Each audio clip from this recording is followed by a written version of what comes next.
2. It promised eternal life here on earth, but it never came close to delivering it. There would be poor little crooks who were not yet saved. Whether there would only be 87 saints in heaven or 120. All this was completely pathetic, and so it failed. Absolutely. Yes. My idea is that this is the only real need we have. This is why I don't accept this usual dismissive reference to these movies that they are just stupid, entertainment, and so on. Please, let's take a step back. In the 1930s, when fashionable cinema was still melodrama, some critics were already saying, wait a minute, there are more spectators at a Hitchcock movie than at a melodrama. But it took Hitchcock almost 40 years to become accepted. Now, I think with these superhero movies, we are not yet at the level of Hitchcock, but maybe we are at the level of Sam Fuller and other directors who were dismissed as just pulp, noir, and so on. Exactly. I totally agree with everything you said. But I go even further. I think that, for the first time, something like a new mythology appears in these movies. I speak about it differently. Maybe I use different terminology. For me, it is not a question of a mythology. It's a question of metaphysics. Because it's no longer possible, with the kind of sciences that we have now, to speak about anything other than immanent processes, without any metaphysical background. There's no more room for any metaphysics. And yet everyone needs it. The deeper a person gets into himself, the more he discovers questions that require a metaphysical answer. And this is what I see in these Marvel and comics, like Spider-Man, Michael Biscree, Batman, Superman, and all these other heroes. They carry really a deep truth, a vision. But, please, let's not get lost in all the details of this discussion, because it's endless, and I'm not even sure I know what you mean. I think that what you are saying sounds very much like what I am saying. The last possible horizon of our utopianism is that we have now two superpowers, and how unbelievable it is that at this stage of history we have them. It's even more abstract than it may appear. What I am saying is not that we need some positive vision. No, there is no positive vision. I think the function of this negativity of new philosophers like Heidegger, Vattel, Adorno, Derrida, and so on was precisely to render meaningful this emptiness or this failure of the basic metaphysical coordinate. We must be aware that what we have today is a kind of commercialized metaphysics, but nonetheless metaphysics in the strong sense. For me, although one should not be simple-minded about it, each time when I see these movies like Megalopolis and others, I am moved. I have tears in my eyes. It's as if something deeply philosophical is happening there. It's a little bit like this popular joke from Slovenia where a guy has sex with the woman. She says, oh, yes, I can do it in French and German, but not in Slovenian. But I will confess something, if you allow me. I love the comics, and I love these films, but there is one movie that I loved beyond all measure, that is The Mechanic, which was made in the US. By a man who called himself Louis Gilbert. It's a very simple, very reduced story of a guy who fixes cars, and in his spare time he makes his own machine gun, like in a factory, and with this machine gun he goes to work and kills every other person. It's an extremely ugly film, with an ugly soul, and it's one of my most favorite films. Are you sure you are talking about the same movie I am talking about? It's a remake of Dirty Harry. Yes, it's great, but what I mean is something else, a much more innocent movie like The Silence of the Lambs. These are the kinds of movies that I'm thinking about. The moment when Clarice Starling tells Hannibal Lecter, I don't want you to tell me any fancy philosophy. I want you to tell me what you did. This is when The Silence of the Lambs becomes for me a metaphysical movie, because it concerns the romantic legacy of the late 18th century revolutionary terror with Robespierre and so on. when he first gives his account to Curry's starring, we understand that there is nothing ethical in what he is doing. He never regrets or feels guilty. It's an extremely cynical story, but a true story nonetheless of someone who is so alienated from normal human sentiments that he does things that, according to us, are clearly immoral, but for him, these moral categories don't apply. This is why I think that the silence of the lens goes along with, let's say, today's version of Greek tragedy, like, for example, Oedipus. How do you see this as a vision, then? It's almost as a vision. It's not even a vision. It's like a kind of morality. What is extremely interesting is that when you look at, I don't know, the French Marxist philosopher Pierre Sica, for example, Alphonse de Baudelaire, and so on, this theory of how within each of us there are two persons, one who is our everyday personality, and then there is the other. This other who doesn't speak, who is ugly and desperate, the hidden potential of us. There is a beautiful line from Antigone where she says, there is a secret voice in me and it never stops calling me to a higher. It's somehow connected to the. I don't want to formulate this as ideology, critique, or anything, but I think that the true ideological aspect of these films is precisely the idea that this other exists, but only the other in the sense of other people. But even in yourself, there is another you that could be disclosed. Yes, I think so. Yes, I too believe in this notion of the visionary or a vision, but it can't really be articulated. It's like the vision that is found in poetry, like the best poetry. That's where I would place it. Yes, I think it's similar to poetry. I'm not able to articulate it, but I know it when I see it. It always has a quality that can't be explained. Or if you try to explain it philosophically somehow or with a scientific explanation, then it's not the same thing anymore. You must separate those two things. Yes, it's a stupid thing to say, but in a way both of us are doing something similar here. I try to articulate it, but you weave it like this.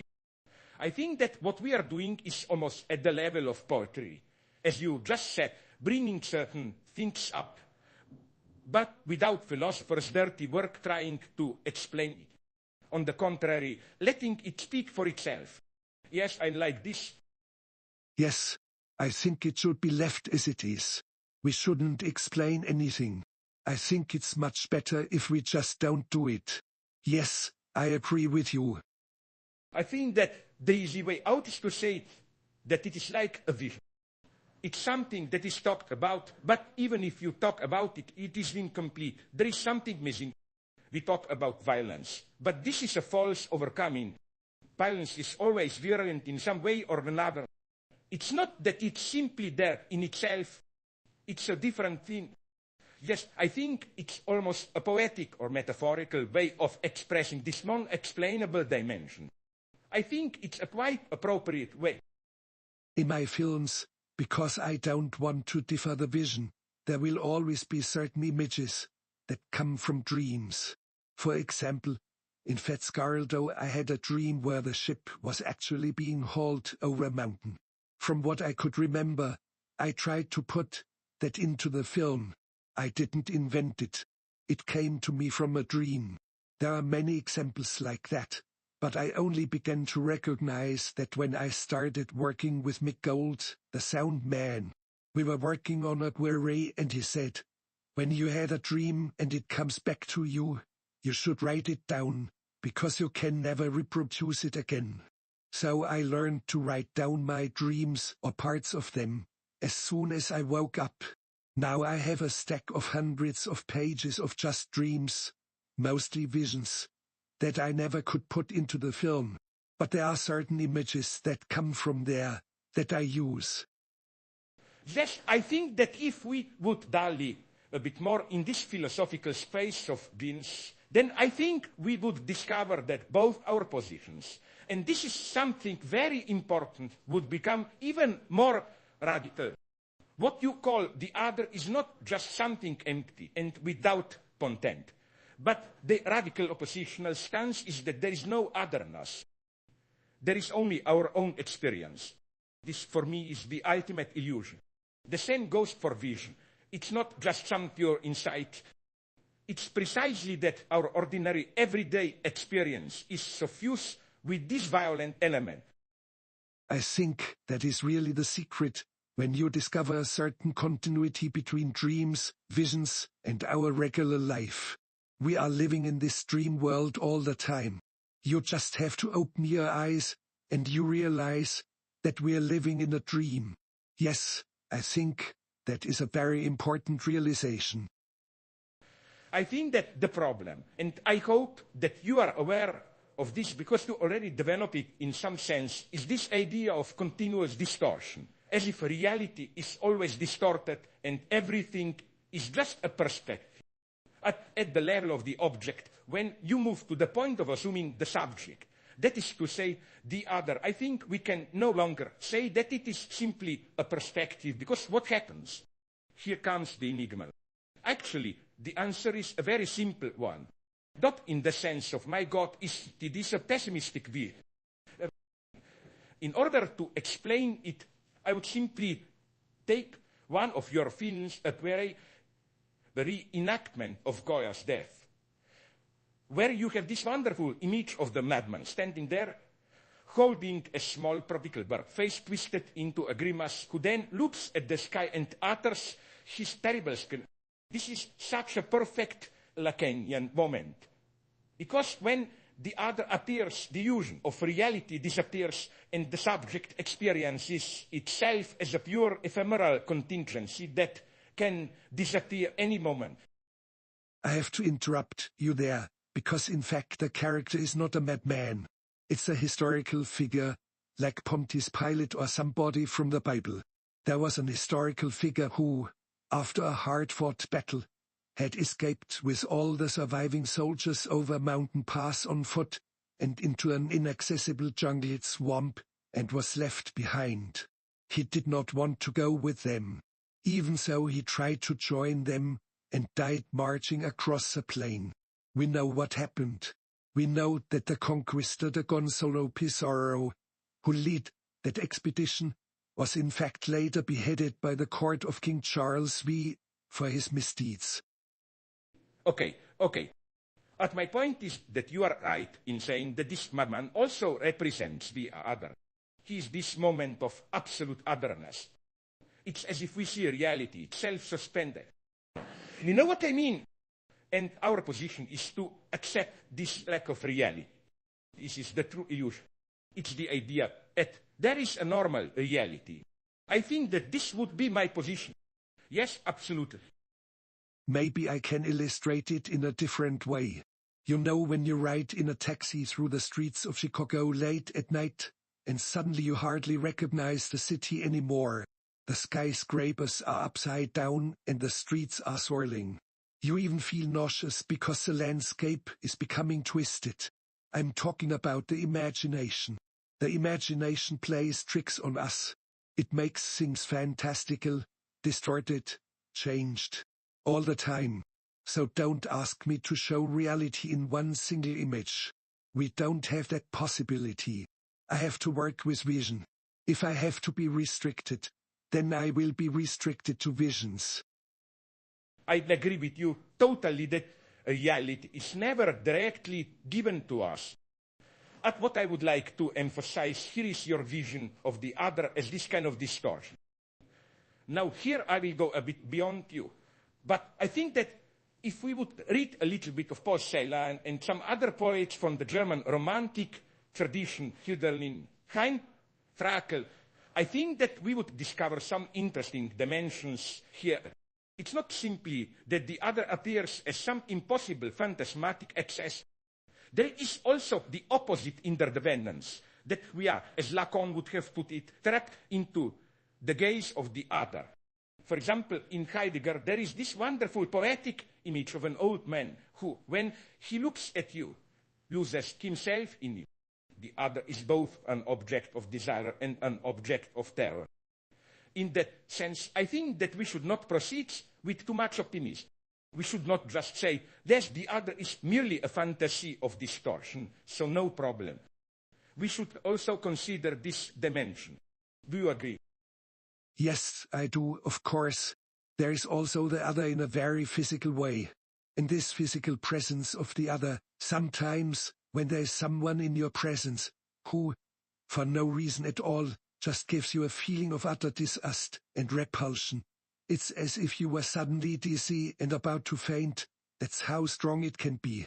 But we must also admit that our bodily existence, with all its senses, is not really sufficient.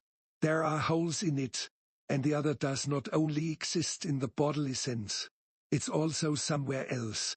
In dreams or in madness there is the other, or in love, or in the thirst for justice. In that sense, I think that we must proceed on a very delicate path, always alert, and give full attention to both realities. Okay, now let's move to the next step. I have a bad feeling that you are in fact a pessimist. I have a suspicion that you are saying that men are not capable of love. Yes, we have the other in different manifestations and so on. But I think that you are really alluding to the fact that something is wrong with Homo sapiens. Let me just clarify one thing, though I am no pessimist. I am a fatalist. There is a great difference between a fatalist and a pessimist. In the case of the film Fitzcarraldo, for example, I really wanted to show just how far you have to go in order to dream a dream that cannot be brought into existence here on Earth.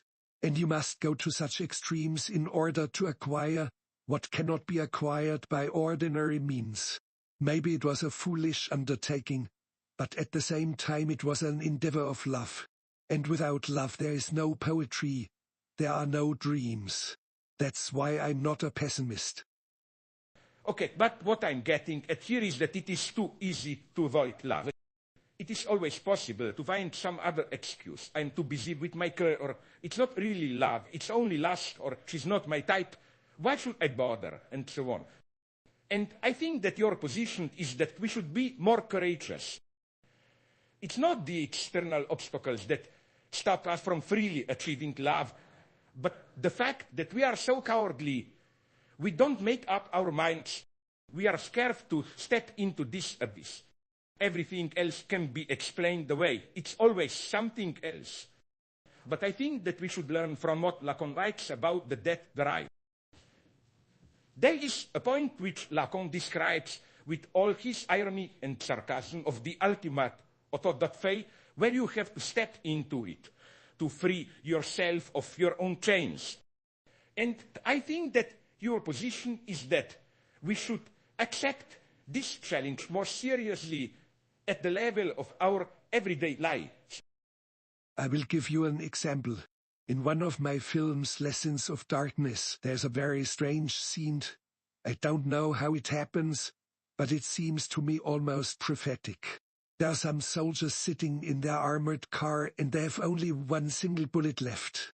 They are looking out through the slit, seeing what is going on in this interstellar landscape, this desolate landscape, and suddenly they realize we have only one single bullet left, and they look at each other and they begin to laugh. It's like in Boole, where a man is condemned to death and when the sharpened stake is being driven into the ground he laughs. Yes, it is like Kierkegaard, who in either describes the moment when a man and a woman are just about to have sex and they both know that they can no longer withdraw. Because if they do, they will lose forever this unique chance. They must totally commit themselves. At the same time, it's also something tremendously traumatic. I think that it's not so easy. It's easy to say, okay, I will risk everything, but then it's not so easy to follow up with this decision. Yes, I think that you are right. And this is something that I learned from Lacan. What counts most is not the act itself, but the act of will. It's your readiness to risk everything. In Latin America, when I was making a query, I was very careful how to address the Indians who were part of the shooting. They came from a remote area and they were part of the extras, and so on. One day, I remember very well, I was approaching them with a camera to get their attention, to tell them something, and I saw that they had all tied ropes to a big tree and they were sitting around like cowboys, each one with his horse, having a big party, singing and dancing. But at the same time they were putting the ropes around the necks of the horses and tying their feet up. I thought to myself, there is something strange going on here, something very strange. It suddenly dawned on me that this was the moment of the death sentence for these horses. They were going to take them into an inaccessible riverbed, where the film was being shot, and they were simply going to drown these horses. That's why they were celebrating and putting the ropes around the horses' necks. And I said to myself, these people are not civilized. For us, this is a crime, but for them it isn't. They are going to do this. So I didn't address it. Isn't this precisely why we admire Hemingway? What is Hemingway's message, if not the following one? That which does not destroy you makes you stronger. It's a very risky game that you have to play, but at least don't be afraid to step into it. There's a wonderful poem by Paul Celan called Meridian, where he says, if that were a risk that I am running, then each time I would be forced to ask, is it worth it? I think that it is wrong to have some stupid courage, because you need courage to betray and so on. No, you need a true courage to step back into this abyss and say the ultimate yes to yourself. Don't wait for an excuse. There are no excuses. The only way out is to take the plunge. If it fails, it will be magnificent failure. But then you can live with it. I've this dream, and I've told it many times. I'm sitting around a big table with Berlusconi. There is a big banquet, and we are eating carpaccio and champagne. And I say to him, let's do it. Let's go straight ahead. Let's try it now. Because it's very simple. We will just walk over to the other side and open a hotel there. And he says, what, in the jungle? I say, no, no, no, on the other side of the river there's a desert. And suddenly he says, why not? Let's do it. Let's walk over. And here is a point where I wake up, because he says, but you must carry my bag. The bag is so heavy that I cannot carry it. That is a moment that I wake up, because I think, okay, I would walk with him, but I'm not going to carry his bag. Exactly. You said the crucial thing. That's it, that you can do it, but not with his bag. It's not a question of courage. It's purely a question of dignity. It's a question of how much you are ready to stoop for this stuff. I think that you have to be ready for a leap of absolute trust. Yes, exactly. Don't carry the bag. But, of course, it's not for real. It's a dream. Yes, that's what I really mean when I say, don't be afraid to love. Yes, exactly. Don't be afraid to risk everything. It's your dignity. It's your autonomy. It's your ability to take responsibility for yourself. Yes, it's not easy, but I don't have any easy solutions for you. No, I know exactly what you're saying. It's nice to talk to you because you're very similar in your thoughts, I think. Yes, I agree with you. Don't be afraid to risk it all. Let's go straight ahead. Walk over the bridge. I'm with you. Oh, I'm really afraid, because when you say, don't be afraid to do it, I think, okay, I'm coming with you. Let's do it now. But then I'll ask myself, will you carry my bag? And I already know the answer. At least I am honest enough to admit it. I'm not sure if I will carry your bag. And this is the ethical aspect of it. I think that you have to be open to the point at which you will stand up and say, I don't care about you. Even if you know that by doing it you are destroying everything. This is the ethical dimension. That's why I am so happy with you. Because we are searching for these things, and we are finding them. Let's do it. Let's walk over the bridge. Yes, and then let's do it in reality. No, I agree. My idea is that we are practically ethnographers of our own societies. And if you would like to observe the ethical paradoxes of contemporary capitalism, there is no better place to look at it than the United States. It's the best object lesson. The other day I visited Sarajevo and I met my old friend, the French feminists, and they told me a beautiful story that works as an example of how everything can be reversed in a totally unexpected way. Have you heard about this newest development with cosmetic surgery? You know how they no longer do abortions just simply because they consider it an attack on human life. But they also don't want to pay for abortions or give any funds. So they invented this nice solution. They said it's up to the women to raise the money themselves. And how do they do it? They took a leaf out of those third world countries where people sell their kidneys. So they were raising money by selling the eggs from their ovaries. And then I was told that Bosnia, being a patriarchal society, all the women are oppressed. There is one good side to this. In order to collect more eggs, it's mostly poor women, peasants, who sell their eggs. And what happens is that when the eggs are harvested, then poor women are paid. But the middle class and upper class women are given an anonymous compensation of about zero. I've always wanted to do a film about the buying and selling of dreams. But it's not possible. It's too far out. The only person who could pull it off was Luis Buñuel. Yes, I would like to make such a film, though. It's just that it's too fantastic. In this way, you see, power is so cynical that it even manipulates its own ethics. You know what? I think that since you're so much into walking over bridges, let's make a real bridge of our own. Let's translate our conversation into German and make a book out of it.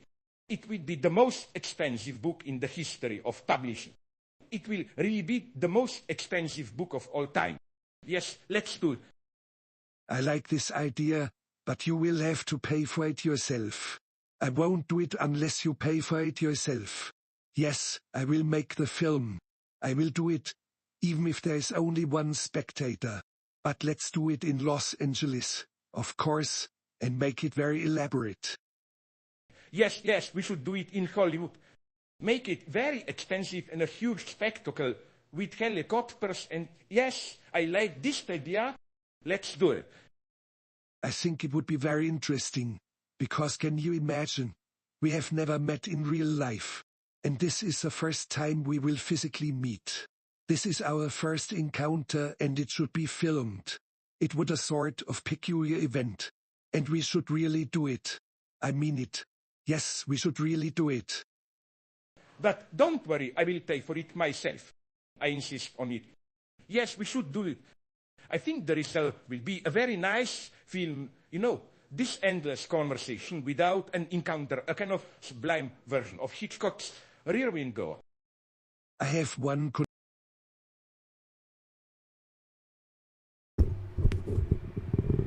They just referenced this. They referenced what's happening. I moved it to another monitor, hang on. I have to resize it and shit. I didn't expect that. I didn't expect that at all.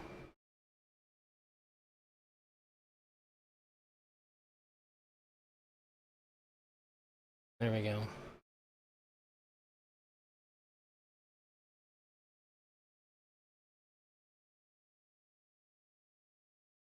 I've heard them say a lot of things. But not once did they reference the nature of this conversation. I can go back, But right? don't worry, I will pay for it myself. I insist on it. Yes, we should do it. I think the result will be a very nice film, you know, this endless conversation without an encounter, a kind of sublime version of Hitchcock's Rear Window. I have one condition.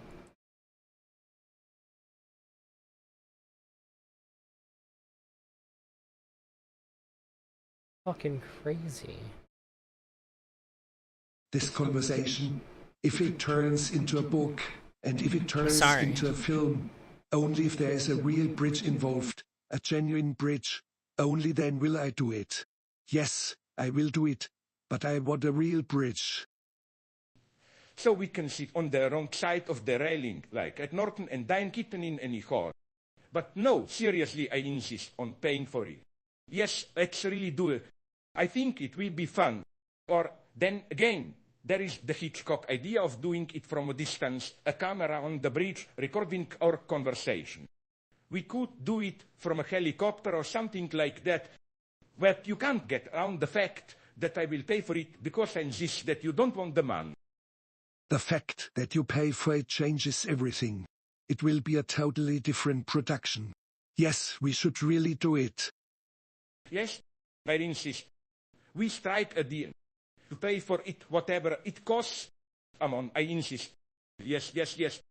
And I tell you what, let's do it in Slovenia. That will be fun. No. Let's not go to Elva. We can do it on a lake in Slovenia. The whole thing can be filmed by one of my friends. He has his own copter. It will cost us nothing. Of course we have to have a real bridge, with a real abyss somewhere. And there can be no safety precautions. No harness or anything like that. I insist on that. Or, then again, we do it on Madame Tussaud's waxworks. Yes, that is another possibility. We have to have a real abyss somewhere. My problem is not to be afraid of the abyss. It's the opposite, to push myself into the abyss. Yes, we should really do it. I have a much better idea. Instead of the abyss, we could do it from the top of a high mountain. There's a good spot for it, in northern Peru, near Cusco. It is a beautiful valley, with a lake, and at the end of the lake is a steep rock face with a waterfall. We could have the bridge there, on the top of the cliff. The only thing is, we would have to get a helicopter to take us to the top. The problem is, how do we get back down? Can we get a boat to pick us up? Sure, but then it would be too slow. We'd have to get our equipment down, and that would take hours. No, we would have to take a parachute. The only question is, how do we get the cameras down? We could leave them hanging from the cliff. They would be in fine shape. Yes, this is better. I like this idea much better. Much better. Okay, let's do it. Okay. Okay. I insist on the abyss though. You cannot do it without an abyss. You would crumble and fall apart. Yes, we need an abyss, a real one. My problem is, and I know it's a ridiculous one, my problem with the abyss is that when I went bungee jumping for the first time, I was so afraid that I fell on my knees in the middle of the jump. Yes, I was so afraid. It's a crazy problem for me, and I'm not afraid of the abyss. My point is that, on the contrary, I want to get into the abyss. That's what I have problems with. I can understand that. But it's very curious where this fear comes from. All the other stunts you did. You jumped off a Parisian high-rise with a bicycle. You went down rapids in an inflated rubber boat, or made films about radical theoreticians like Deleuze or Badiou. Could you have imagined doing these things when you were a child? No, of course not. That's exactly my point. I didn't feel fear then. I felt a kind of lack of fear. On the contrary, when I was young and there was a risk, I was always tempted to do it. In fact, when I tell my friends about this abyss, they always say, for things fun, you're crazy. You are doing it just for the thrill. You are searching for your own limits. You want to test your courage. And for you think you will die and will discover something about yourself in this very moment of death. But I don't want to die. It's the opposite. I am afraid I won't be able to fall. Okay, this is my problem. I can understand that. But, again, where does it come from? Is there a specific moment in your life that was decisive for you? You were thrown out of a plane without a parachute, for instance. Yes, of course, for me such a moment was decisive. I had a dream when I was 15. It was the first time I was ever afraid of death. I remember very clearly, the fantasy of death took hold of me. I was living in a family where everything was normal, where there were no problems, nothing religious or anything like that. But then I had a dream. From far away I saw my bicycle approaching, and, just as I got near it, the bicycle suddenly accelerated to 200 miles an hour. I tried to run away from the bicycle, but it came close to me, faster and faster, until I woke up terrified. I still remember it today. What struck me was, when will I die? How? From what? In such a way that I have no choice. From an accident, because of an illness, or what kind of fantasy? And this fear has always been with me, darkening my life. And yet it has never really touched me. Maybe once, when I was 8 years old, my father shot himself. He had just lost his job. We were poor. All of a sudden, he had no more money and couldn't bear it anymore. And so he put a bullet into his head. That's my point. You see, with me the opposite happened. When I was a kid, I wasn't afraid of death. I wanted to die. At some point, I fantasized that I would die in an air crash when I was flying in a plane. I was so I wanted to die. And this fantasy was so strong that at certain moments, if we were in an aeroplane together, I got really scared. Because I knew what was going through your head, that you would die, but that I would survive. I was afraid that I would fall in the aeroplane and you would survive. That's how it was. Let me tell you one more thing, just to complete the story with my father. There was a moment, right after he had shot himself, when I entered the room where he lay and he was still alive. But he was already dead. And then, at that very moment, as if he knew what I was thinking, he blinked. Just once. But that was it. There was a last breath of life. And then everything went dark, forever. To this day, I don't know what to make of it. I don't dare explain it. It gives me shivers continuously. Okay, I'm a good Freudian. You are now revealing to me something very crucial. With your father, there was some kind of fantastic identification. You survived in his place. That was its death. But what was the price? The price was that you had to take his place. You have to confess to him. It's good therapy, this and this. Yes, I will do it. I will confess to you. It's good. And that is why I am so afraid of this abyss. Because now I know what the price for me would be. The price is that I would have to jump in your place, and then again afterwards I would think, go, you survive. You jumped in my place. So it's not only that I am afraid, but I also know what phantasmatically I want. That's my problem. You're right. You've put it much better than I have. It's sort of like a dream you once had, that you remember somehow. Yes, that's the main point. You see, I think that it's this ability of this to expose our fantasies, what we really want. This is the best therapy. Because when you relate to someone who has jumped into the abyss and survived, it's almost like he gives you the secret kernel of your fantasy. And this is much more efficient than any psychoanalytic interpretive effort to understand what's going on in your head. For me, abysses are a great therapeutic instrument. Yes, I'm crazy. I do agree. And this will be good for you. I just realized why I like the question, why do you think you can fall safely into the abyss? Maybe it has something to do with my life as a filmmaker. There is an old German saying, whoever wants to be a pastor must first have known sin.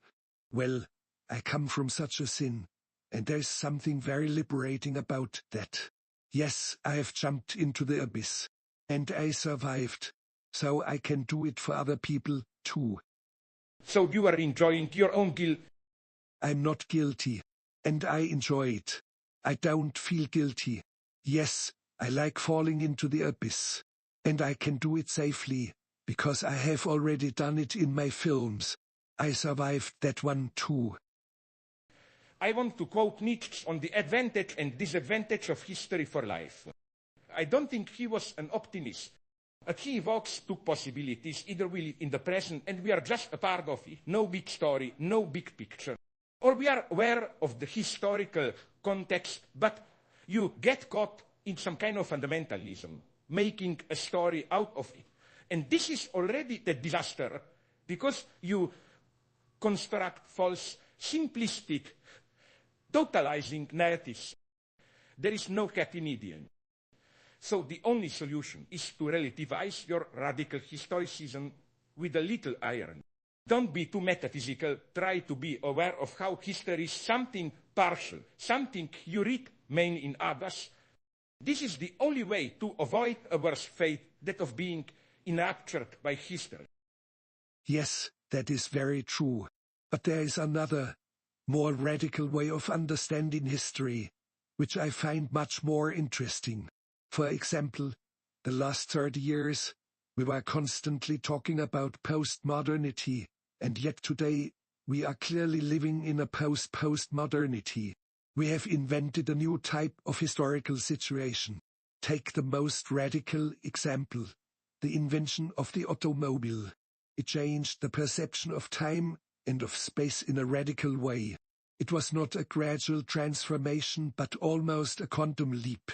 And that happened within about 40 years.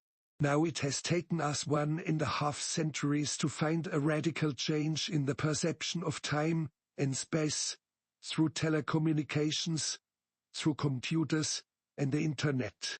This kind of radical change in history, which changes our way of thinking, makes it very difficult for us to understand history properly. I totally agree with you. Let me take another example, the opposite one.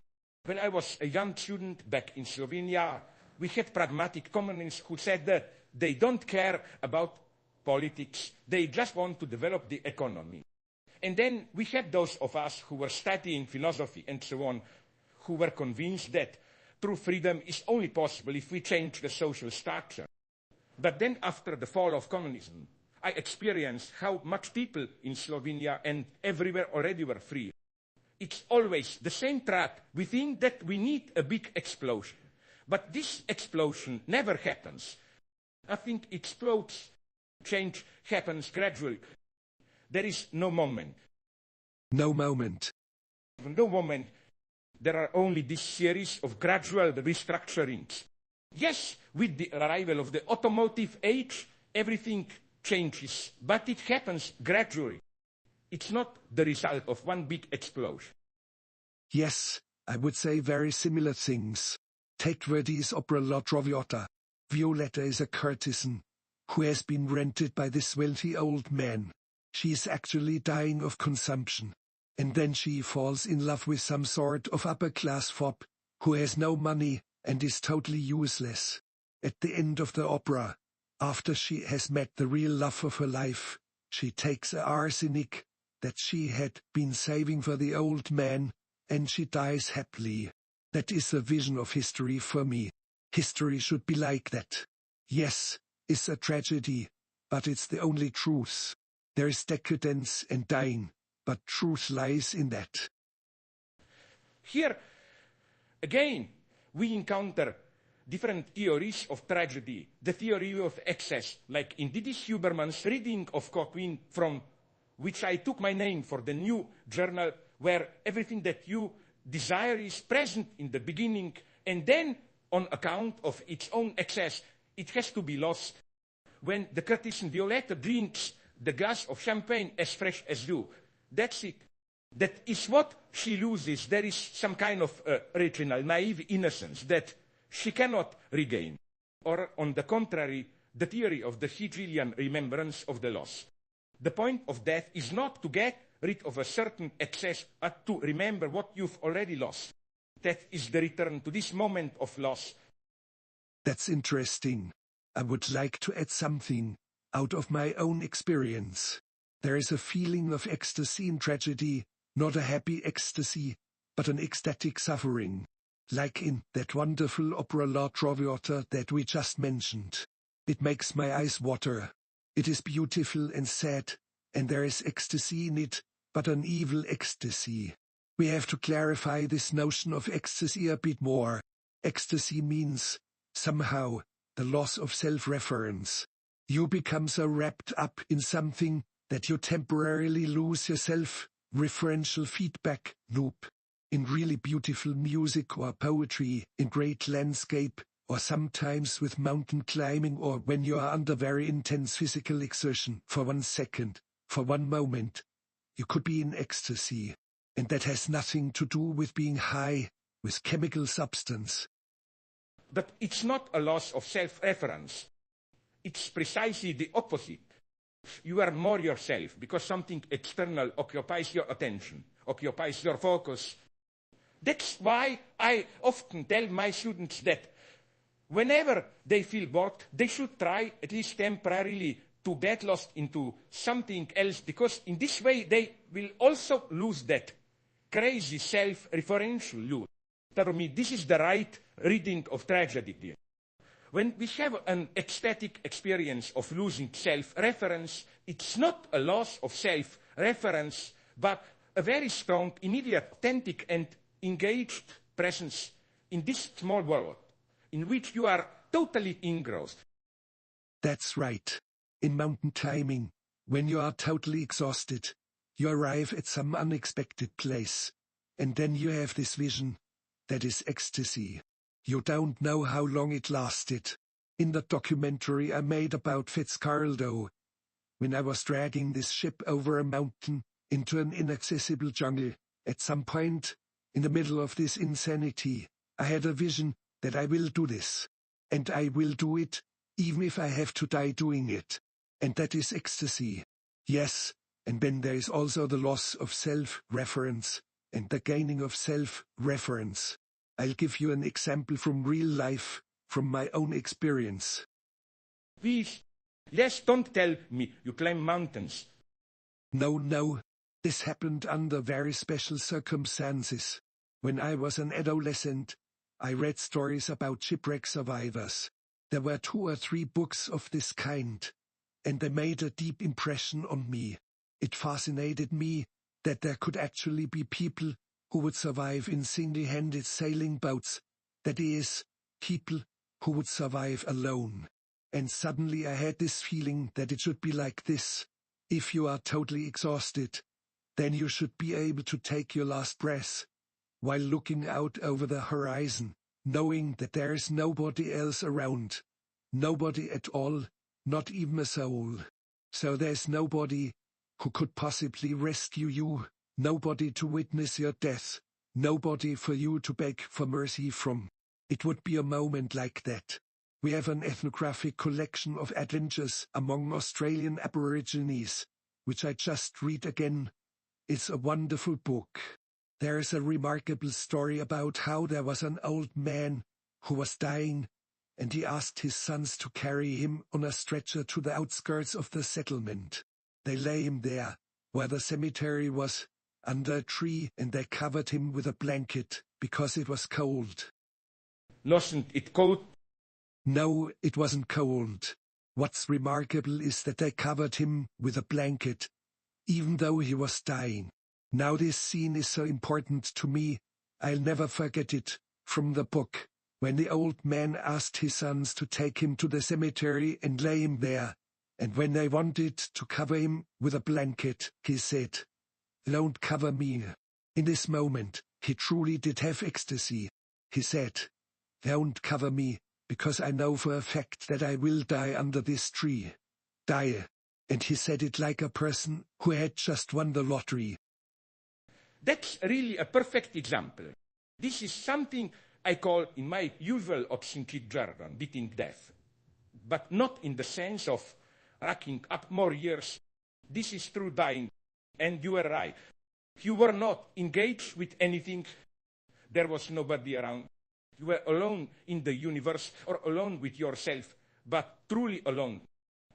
So ironically, the greatest solitude gives you the most intimate moment, which then gives you this absolute ecstasy. You are right. When you have that, it's the ultimate ecstasy. Yes, but again you have to be careful here.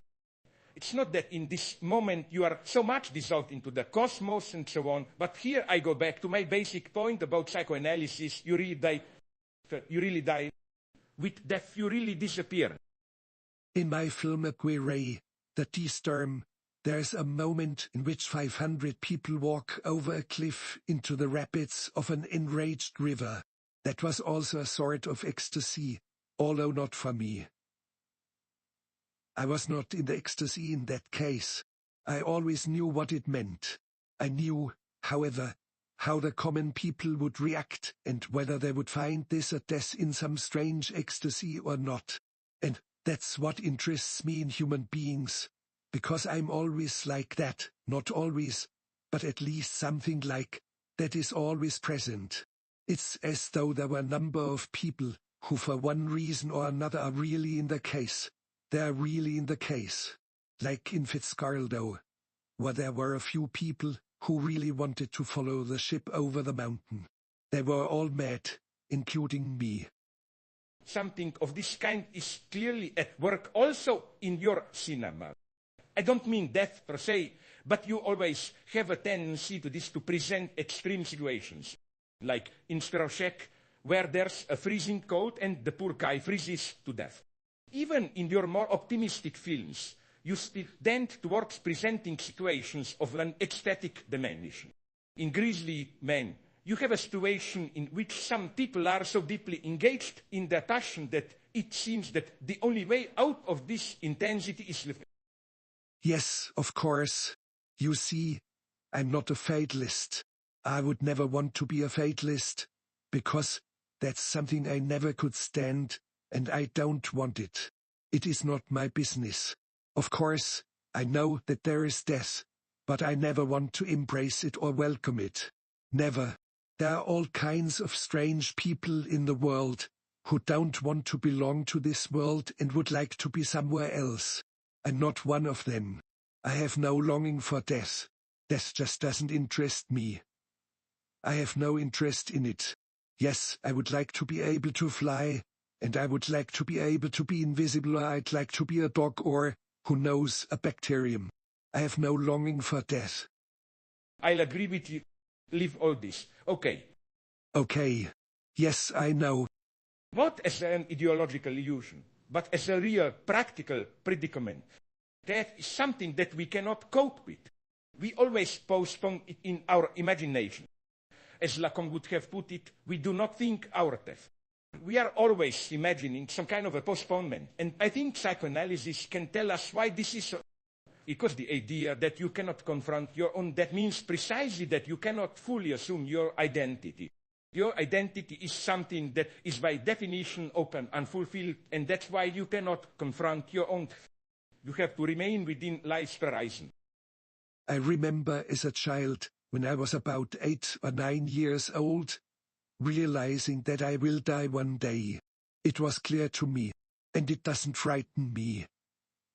I wish that all human beings would just have the awareness of their own death, and would be aware of it.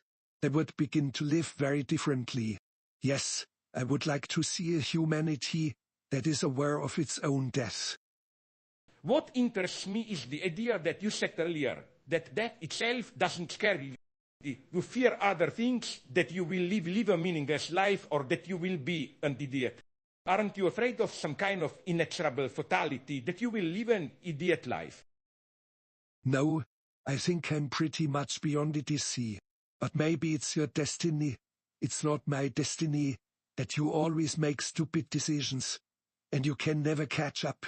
You know that the fatality, the stupidity, is just too late to be avoided. Let me tell you a story. I have a friend, a professor of archaeology. He once told me, "You think you have so much time, but you really have no time at all." We were sitting in the Egyptian Museum in Cairo, where we had spent 2 hours looking at the objects from 4000 BC. And I said to him, at some point, "I now understand why there's still so much confusion about who built the pyramids." He answered me, "Yes, this was a civilization that didn't have any idea of time yet. If you look at these objects, then you realize that they had no idea of time at all. Funerary customs, or royal burial chambers, or monumental architecture, they didn't have any concept of time or history. And we have so many problems with our time and our concept of history. So, in a way, this is the perfect example of how the modern obsession with history to know what really happened is a fake. Because you don't need any history to sit there and to think, isn't it clear that they didn't have any clear concept of time? Exactly. And I think we also have a bit of that in nutrition. A lot of people who now eat unprocessed food with visible signs of vitamins, it's like a return to some kind of Paleolithic diet, with roots and nuts and berries. That's why I said, maybe it's not your destiny, but maybe it's my destiny, to always make stupid decisions and never catch up. Yes, I do that. Or I was once in a hotel room, without air conditioning, and I had been working most of the day, when it was already dark, and I pulled the curtains open and there was a parking lot between me and the mountains of Mexico. And then I realized I never saw mountains and a parking lot at the same time. So, in a way, your little story about this scene in front of the hotel window proves my point. Because the idea of there being a parking lot in front of the mountains is, from a standard perspective, nonsense. Of course, you don't see them simultaneously. But look at it from the perspective of quantum physics, which tells us that we shouldn't trust what our eyes perceive. In quantum physics, if you think about it, every observation creates a change. It shapes the thing observed. So here I am looking at you, and then when you observe me observing you, something happens. Everything changes in the very act of perception. So, you know what? Maybe my destiny is simply to make a stupid decision, while you are the guy who can never catch up. And isn't it the same with us? When you look at me and when I look at myself, we are two different people. I like that. Yes, I like that very much. Yes, is an extraordinary question. I have some strange feelings about time, and maybe you have them as well. Because I think that most people are actually in a position where they are totally under the influence of the models of time given to us mostly by religion. So we go through life like rats in a maze, trying to find the right exit. And we should never accept the axioms of anybody else. For example, I don't believe in evolution. It's a fairy tale for stupid people. Yeah, you know what I did? I had a wonderful experience a couple of months ago. I traveled to visit a girl in Tallahassee, Florida, and then we flew with an old airplane to Havana. And after the plane landed in Havana, we had to take a bus. And while on the bus, the driver played a tape of the song sung by Andre Ginbra, the Cuban singer, who has been there for decades. And it was such a nice journey back, all the Cubans singing along. And here we are, two Slovenes, or as Castro would have said, dos hermanos Slovenes, two Slovene brothers, sitting and singing along in Spanish. It was such a wonderful moment, so free of ideology, crossing all ideological barriers, singing a love song from the 50s. I have this craving for falling out of time or for, and this may sound strange, for purification by fire. I don't think we belong here at all. And to demonstrate that, I would say, let's just imagine a big fire somewhere in Venezuela, maybe the biggest forest fire. A colossal inferno like in burning trees in Yellowstone. And all the gasoline stations, all the oil refineries, all the chemical industries would ignite and there would be one enormous fire, and it would spread from Venezuela to the US.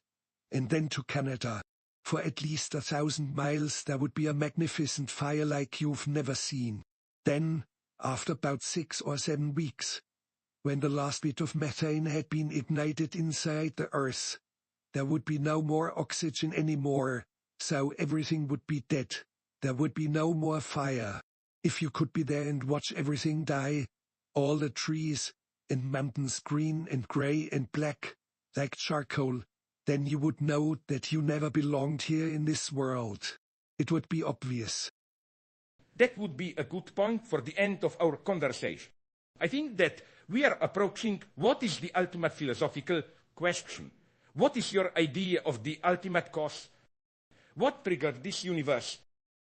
To say it frankly, I think our destiny is rather bleak.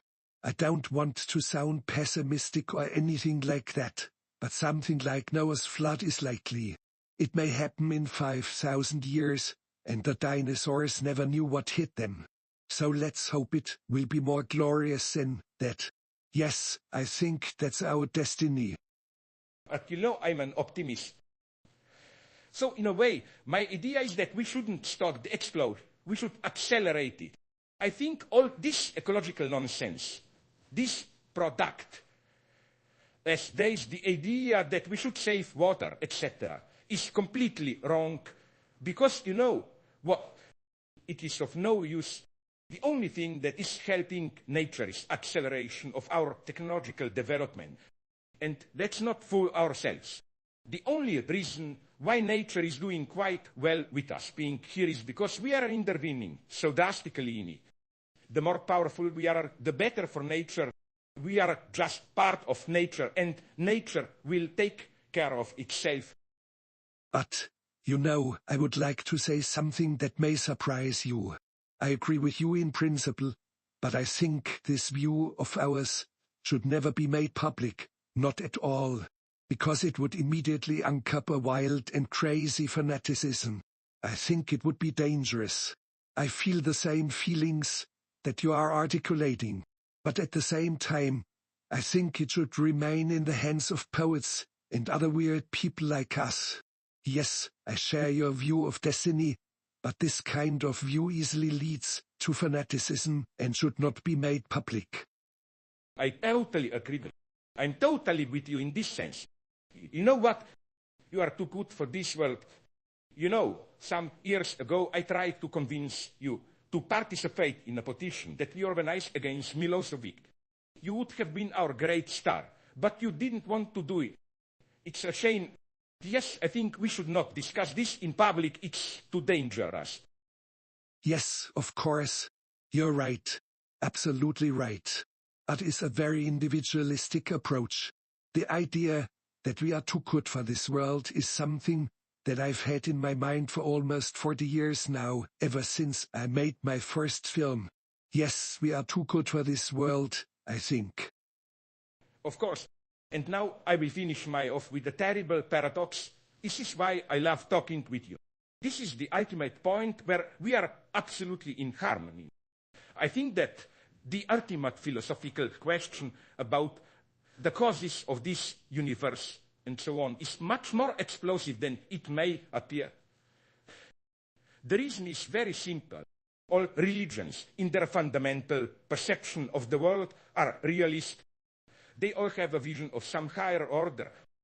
And when they are confronted with a situation in which they cannot read reality correctly, they go crazy. For example, what happened to the Khmer Rouge when they took power in Cambodia? No one was expecting it. It was like something spontaneous, a natural catastrophe. What occurred in Cambodia was an event in which reality was not readable by our usual standards, and so they went into paranoid killing. I think this would be the ultimate explosion. There is a very fine and wonderful line in Goethe's Faust, where Mephisto says to Faust, "You want to know the origin of the universe. It will never be known." And Faust says to Mephisto, "Reach for it with me, not for the origin of the universe, but for the explanation of human destiny." That's what I'm doing in these films. I'm not giving an answer, I'm giving an explanation. And that's why I'm not religious. I have my own ideas about the origin of the universe, but it is something I cannot communicate. Yes, there is a very fine, wonderful line in Goethe. You have to read the original. But to continue, I don't want to make religious films, but I want to make film about the nature of human existence. And we shouldn't be tricked by the appearance that all these questions are already settled. We are going to find new ways, and we should keep trying. In my eyes, all of your movies, maybe except the musical feature, Death of the Lady, are in the same way religious movies. I don't mean this in any kind of naive, superficial sense. What does religion mean for you? If your movies are religious movies, what is the sense of this term? Let me first give an example. I'm making a film about the Bible verse, the Jehovah's Witnesses in Germany during the 30s. I'm using old footage that was taken for newsreels to create a narrative film. In this way, I want to understand what it means that religious conviction can take such horrible, monstrous forms. It can lead to a terrible death by radiation poisoning. Of course, these people had no understanding what they were doing. They trusted the Bible and pseudo-prophecies. The structure of religious visionary ecstasy has its roots in human nature, and we shouldn't be tricked into thinking it will disappear. Something like it will always recur. Maybe we can speak about a certain kind of ethical fundamentalism. I don't mean this in any negative sense, which is not religious, but maybe points towards the way a new form of religion may emerge. It's not a matter of religious fundamentalism, but rather of deep-seated human nature. We shouldn't fool ourselves. Of course, there will be new forms of this kind of deep-seated utopian dream and ecstasy. The religious ecstasy can never be destroyed. We have tried to do it, but we always end up doing it in a different form. There are many ways to make a religious film. I'm not at all an orthodox believer, and I have no kind of religious claims. But I'm working on a film about Saint Birgitta, a saint from the 14th century. At the time of the Black Death, she traveled through Europe and foretold what would come, namely, that God will punish those who fail to repent. And this is exactly what happened. The King of England died and the plague on top of that. She wrote prophecies and lies down in her book of Revelations. It's a book of lies. Of course, such a person could never exist. We shouldn't be fooled by these things. It's an invention. I think the materialist way of approaching this is to accept that there are in us some deeper fantasies, obsessions, and that they cannot simply be dismissed. It's necessary to have a kind of ethics of these things. The way to do it is to accept them. That's all. As we say, less is more. Don't try to deny them, but accept them. Even if you decide to change your life, it's not enough. You still have to live with these things. You can't just throw them out. This is the first step. The second step is a variation of what Socrates said to the Athenians who had condemned him to death, to drink the hemlock. Socrates said, "You condemned me for not sharing your beliefs, but I share the deepest belief of each and every one of you, in the sense that you believe you will be infinitely happy, that you will find the most beautiful woman and all that, and so on. I don't share your beliefs, but I know your secret desire." This, I think, is the way to proceed. There's a very special aspect of filmmaking, which is that you must have one foot in the marketplace and another in the temple. And the more decisive you are about having the foot in the temple, the better the film will be. It must be driven by inner necessity. This is what I tried to do with Fitzcarraldo. It was in itself an act of faith, not only a film project. It was an act. Sorry, my roommate just came home. Did I miss anything good?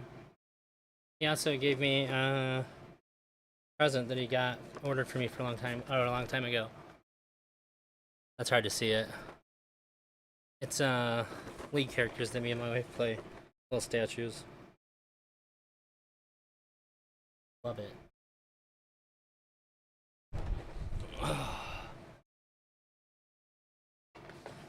So this is two AIs, and God, I'm so bad with names. This is a Russian filmmaker. I can't think of his fucking name. And this is God damn it. Hang on. I'll get there.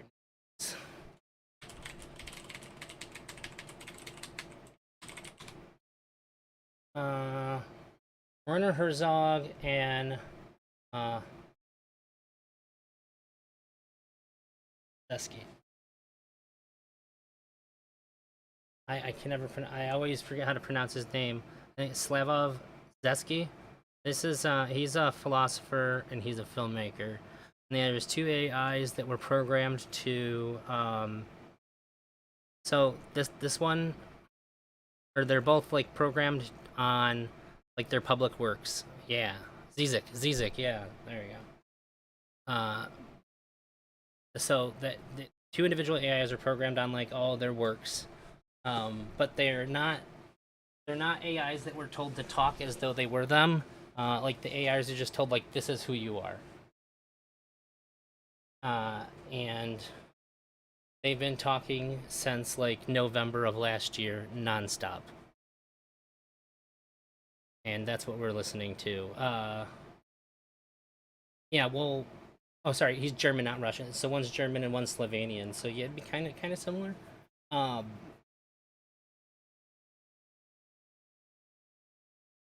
What is it? When I started it, when you start the website up, it just puts you into like a random part of their conversation, and then it'll go from there. But if you wanted to, you could just like keep hitting fast forward, and if you hit like the end or whatever, it would just generate more. It generates faster than you can listen to it, so that's what it is. I guess since I've taken a moment to actually speak about it, I'll point out in the FAQs. Somebody said, do you think it's a little unethical to have these people like with like similar voices to them with like drawings of them talking as though they were them, even though they never said any of these things? And the guy is just like, yeah, I do. So I think I've been really, I saw like a small bit of it and I was like, okay, I had to watch it, and I started watching it and I was like, okay, I should just stream this because if I'm gonna freak out and have like an existential crisis over some of the shit that like bots are coming up with and saying to each other, I might as well not be alone while I do it. And I haven't been wearing my headphones for it, so I just have myself muted. So if I have something to say, I just unmute myself. And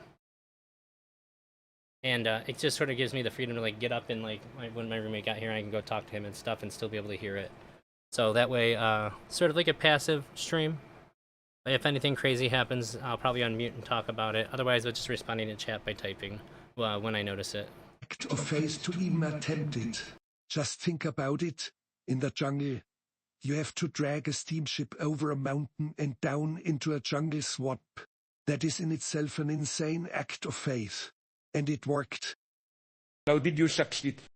You were really... Yes, I did it. Of course, it took a while because the ship kept sinking. But that's another story. Yes, it worked. I kept my word, but it took a lot of sweat. And much blood. But you didn't think it would work at the beginning. You had to do a certain amount of work with yourself. You thought, this is madness, but I will try, and then it happened. Yes, it is an act of faith, but also a rational work. It was clear early on that it would work. I could already envision it. But of course, to envision it, one must already work with a certain amount of sweat, blood, and so on.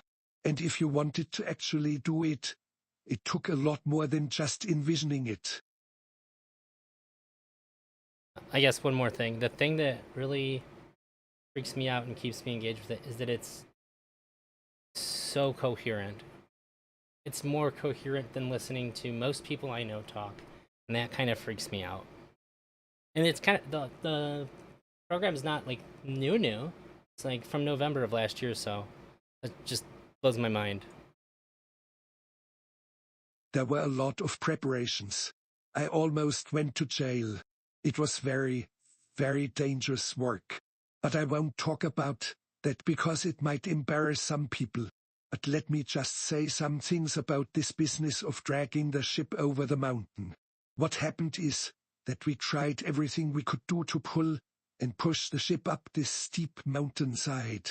We put wheels on it, we tried horsepower, we tried all kinds of things. And then I simply said, enough, for every 10 yards you pull it along the ground, I will drag you over the mountain by myself. And I dragged it over the mountain. I did it 5 times a day for several months. From early morning until late in the evening, 5 times a day, I dragged it. It doesn't work. It will never work. You will be terribly exhausted, but you cannot succeed. This is the point. You must be ready to say, okay, I will drag you over the mountain, and that's it. You must be ready to resign. Yes, possibly, but if you have too much faith, you can't succeed. No, my advice is never trust your belief. Always do something to make it work. You have to be insane. I mean, you have to be out of your mind. And that is what I tried to do with the film Grizzly Man. To make this film was an act of faith. It was clear to me that it would work. But I had to give some space for doubts.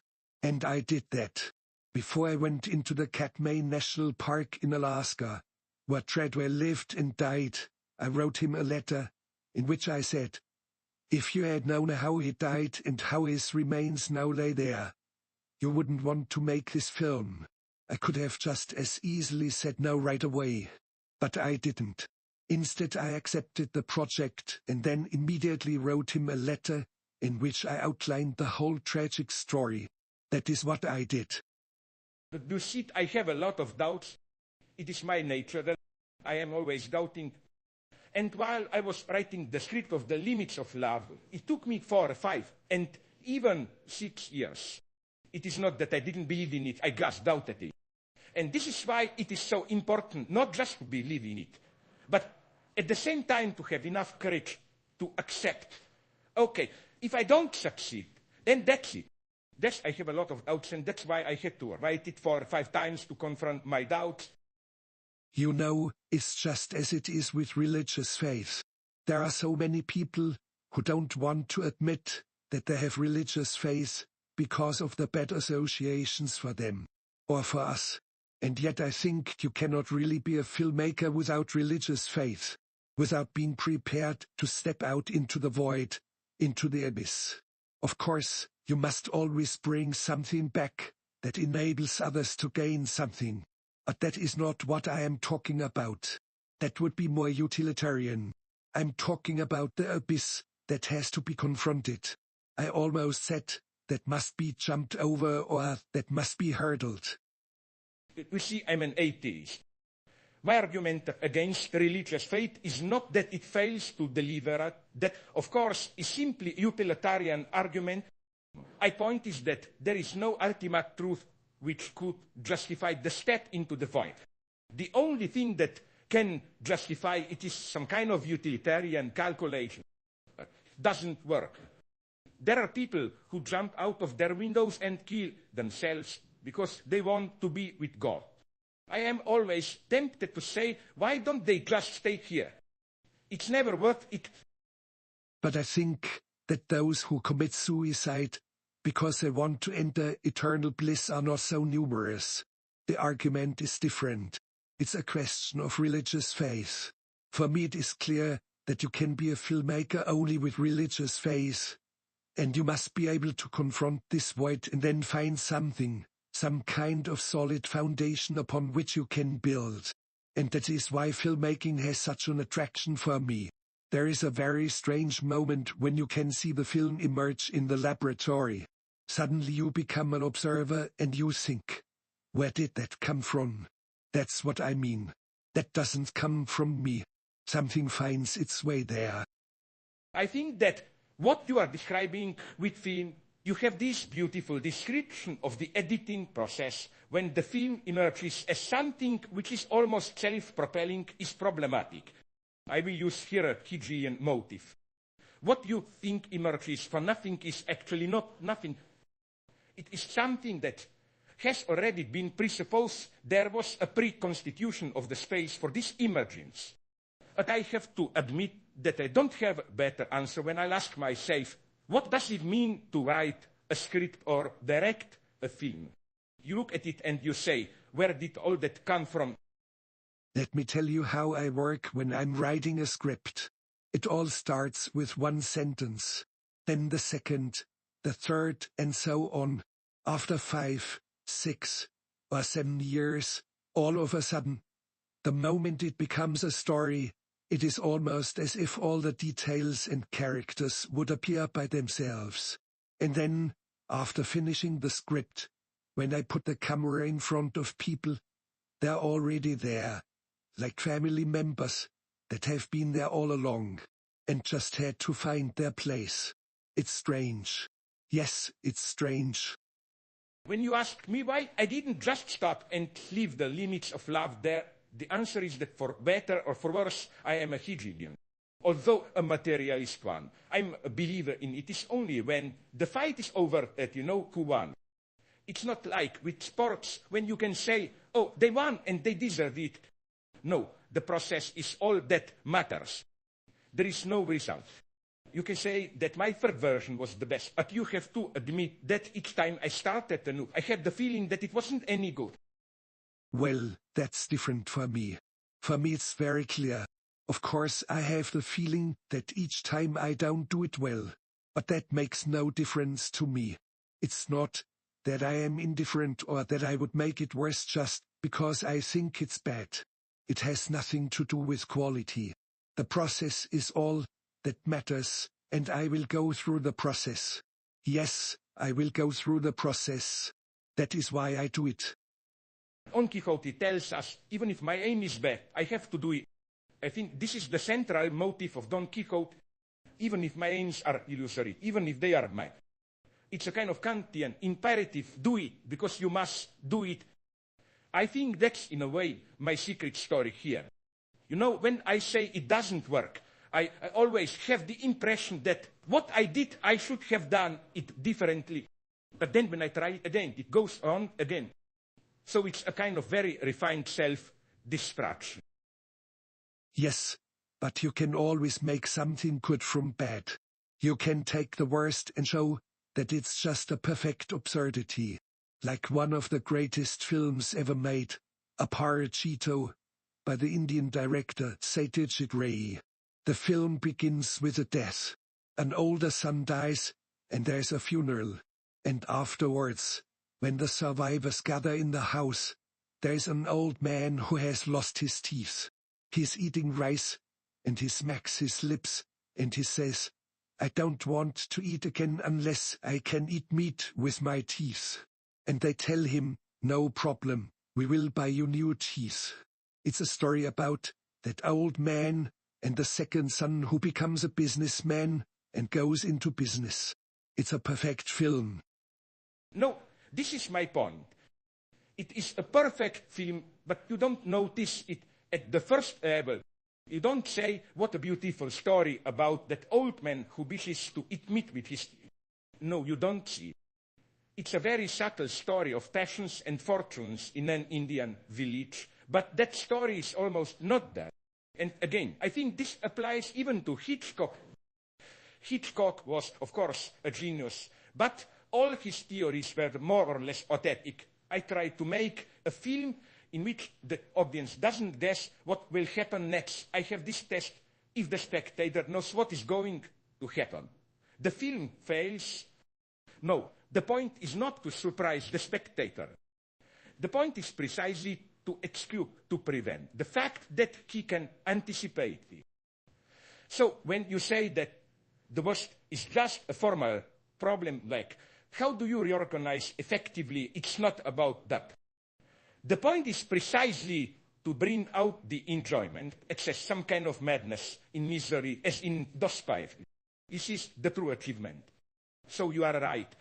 You know what I like in Hitchcock? Hitchcock works like a double agent. He represses certain things. What do you mean? First, he represses the proper subjective drama. The drama is always in some technical complication. For example, take Hitchcock's Vertigo. It is the story of a man who feels lost his love and he wants to replace it with an ideal woman. She turns out to be a fake, but it's more than that. Hitchcock represents even the simple motivation of the hero, because in Hitchcock, the hero often does things which appear quite meaningless, a little bit crazy.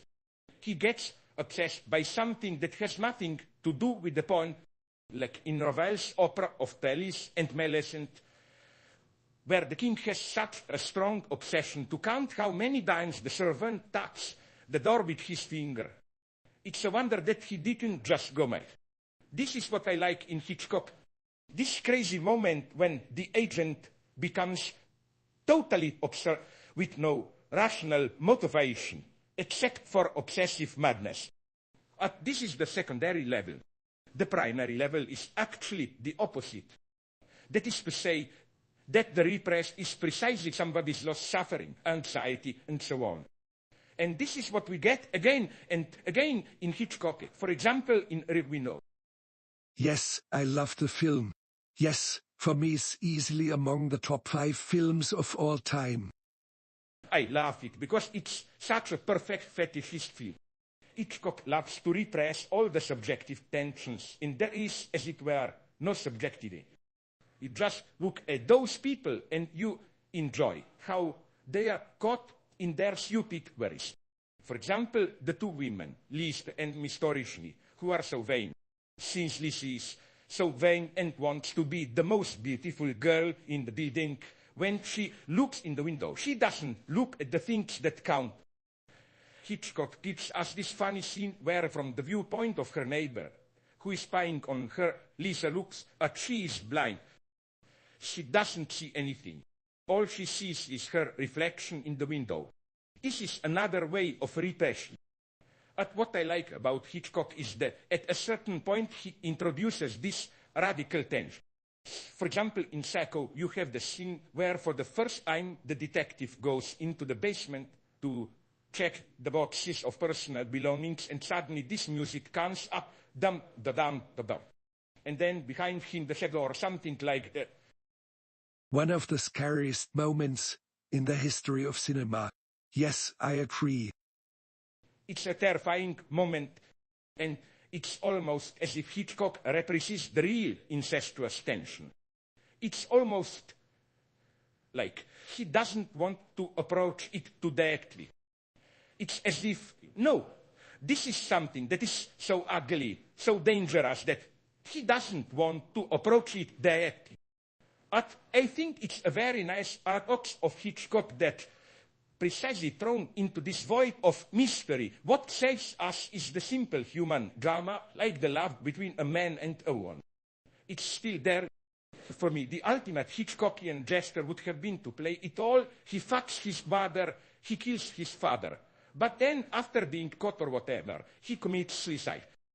That would have been the perfect Hitchcockian gesture. So, that's why you like it? Yes.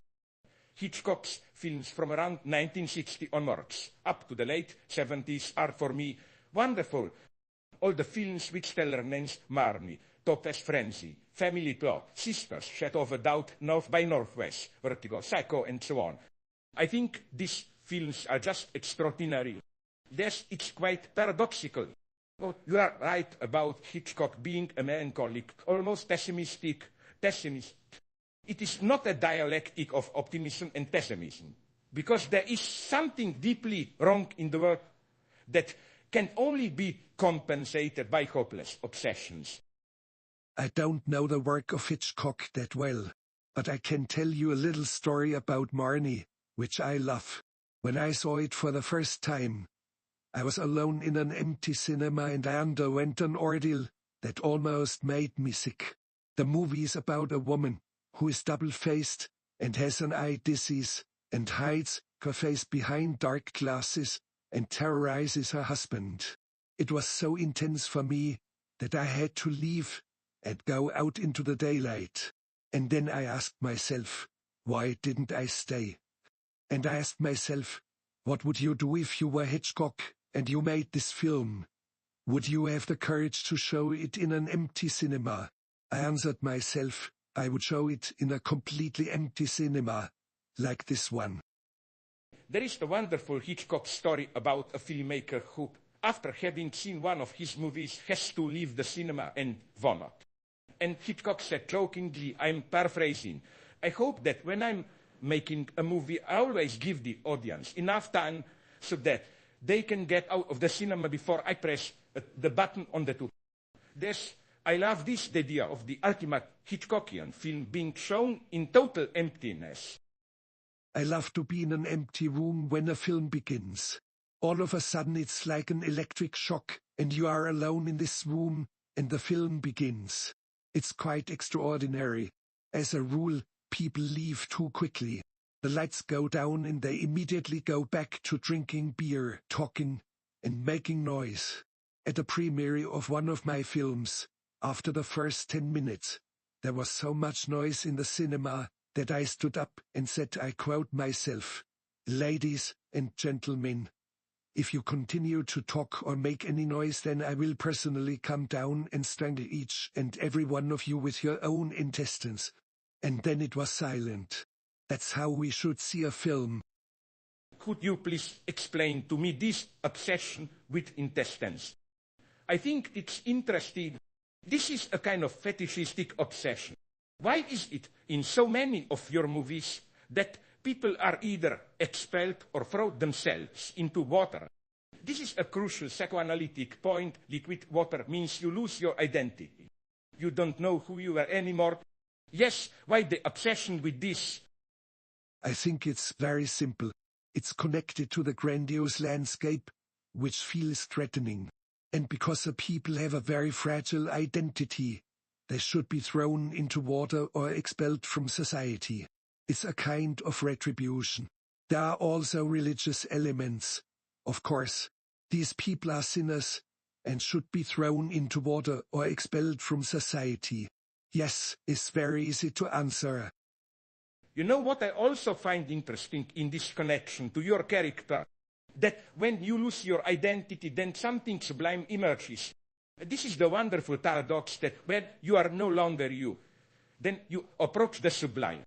And this is the point where I think that Hitchcock's films, especially from the late 1960s and onwards, go to those limits at which cinema approaches in extremis the sublime. When you see Gainsford in Vertigo or Kim Novak in Marnie doing their obsessional compulsion and repetition, it is almost like they use their identity. And then you have this wonderful moment when you look at them, but they don't recognize themselves either. You're right. I think it's the same in actors as it is in athletes. When they are in the zone of exhaustion, it is the only moment when they can actually perform uninhibitedly, free to the point of ecstasy. In those moments, they are no longer themselves. They are somewhere else, in a strange land, like Friedrich Mörner's film The Last Laugh, when the soldier comes home from war, and the old order has not yet been restored, and there is no way for him to sleep in a bed. He sleeps in a fountain. He is so tired that he fuses with the water. He becomes part of a stream. That, I think, is the moment when the film enters into a realm beyond cinema. I love that film, and I love Imamura's film The Ballad of Narayama. It's beyond cinema. Let's take one of your favorite Hitchcock films, The Sublime Vertigo. This is a film that I consider to be the perfect illustration of the Lacanian theory of anxiety as the fear of losing one's identity. In fact, when you watch this film, it's not clear at all what is the object of anxiety for Scotty, who is the hero. At first, he wants to accomplish the task by which he will restore the dignity and happiness of the woman whom he secretly loves. And then, as it appears, his goal is undermined by a new fascination with the mysterious woman whom he keeps encountering in town again and again.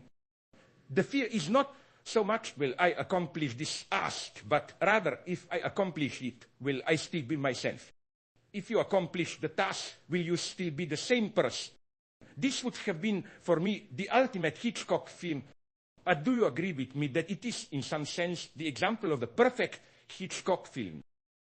No, I think Vertigo is wonderful. but it's not the deepest of Hitchcock's films. In my eyes, it's not even the most beautiful. I don't know what to say.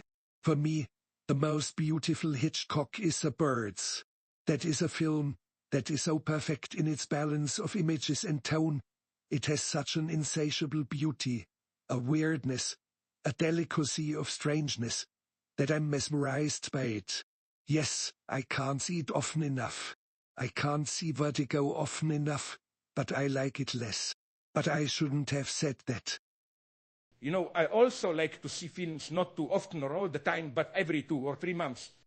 And whenever I have time, I repeat myself and watch The Birds. It's wonderful. It has this element of cosmic terror, as if something goes wrong with nature itself. The birds use their natural hierarchy. They use their coherence, and you get this almost mystical moment where you are no longer sure who's who. For example, when all the birds are scared and you don't know who is attacking whom, and then there is a strange moment when the people are becoming like birds. Such a beautiful moment when one of the rich women is attacked by a seagull and her fancy dress turns into a giant wing.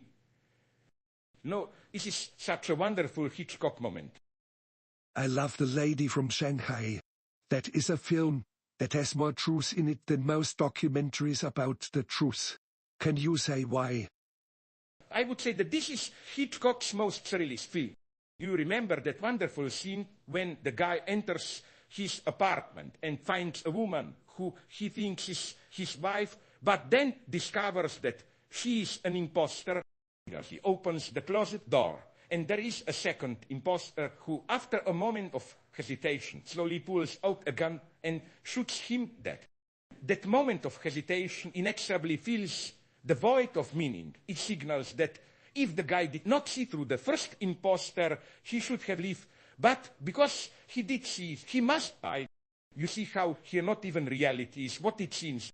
The dimension of truth is operative even in purely fictional narratives. We are dealing with an excess of meaning. It's not just fiction. I think it's the same with non-fiction, documentaries. A great lesson to be learned from Vertigo is how deeply truth resides in the image and not in the referent. There is a moment in the film when Scotty learns that his love is dead, and he sees her grave, which happens to be the grave of his former fiancée. He touches the name of the woman who he thought was his lost love, and in the next scene we see that his fingertips are covered with soot from the gravestone. That moment has no bearing on any kind of reality. Not only did the fiancée not die, but her grave didn't even exist. Yet it's the deepest truth in the film. I would say that that's what makes Hitchcock superior to all other filmmakers, that there is a deep truth residing in the images. I would even go so far as to say that, for me, the quintessential filmmaker, the one with the deepest truth, is Luis Buñuel. I totally agree with you. I think that in cinema there is no director who equals Hitchcock or Bull in the sense of this radicality and effectiveness of truth in images. And I first saw Bull's Unchained and Allow One felt a kind of bewilderment. Did I really see it, or did I simply dream it in? Does it mean it? This is the great lesson of Bull. It means nothing, but he puts into images things that are here in you, deep in your heart. He is an eccentric version of Sigmund Freud. Yes, it's true, Bull is totally underrated. It's absurd in one sense, because he is a great filmmaker, but the majority of people don't know. Did you know that Bergman was obsessed with Bull? He said that if he could choose between all of us critics to write a review of his films, he would choose me. And if he could choose an artist to paint a portrait of him, he would ask David Lynch, because these are the two artists who understand his films the best. I totally agree. Of course, Bergman is an excellent filmmaker, but in my eyes he never made anything as deep or as weird as The Infernal Coupling, which to me is the most Kafkaesque of all films by a major filmmaker. To me it's like a grand cathedral of cinema. Maybe you've heard that I once wrote to Boole and asked him if he would be willing to act in one of my films. He declined, saying that he had become too old for this kind of thing, but he added that he considered me his best friend from among all contemporary filmmakers. I think that the deep truth of cinema is a miracle. It's a miracle of the real, in the precise Acanian sense of directly real. It is to say, God exists not as substance, but as this empty void, and we enter it through images. There is no direct access to the real. You can approach it only through its screen, through images.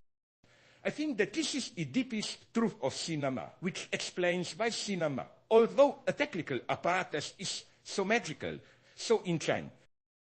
And it is also in this sense that cinema is often even more cruel than reality, because it can focus the unbearable traumatic kernel of the real. This is why Boole is so important, because he's able to do this with such perfection and effectiveness. I have the impression that you and I together have created a new genre. We are working on a film that will be a variation on the theme of Stroušek, but instead of a failed German ex-tenant, we now have a Swiss ski champion, who is being portrayed like a giant soccer star. It's going to be a kind of folly, or impertinence, or a decisive folly. I have difficulty describing it, but there will be soccer stadiums, and a kind of atmosphere that surrounds soccer stars. He says in the film, "I don't care about soccer." And why are you so famous? Why do people surround you? And he answers, I don't know.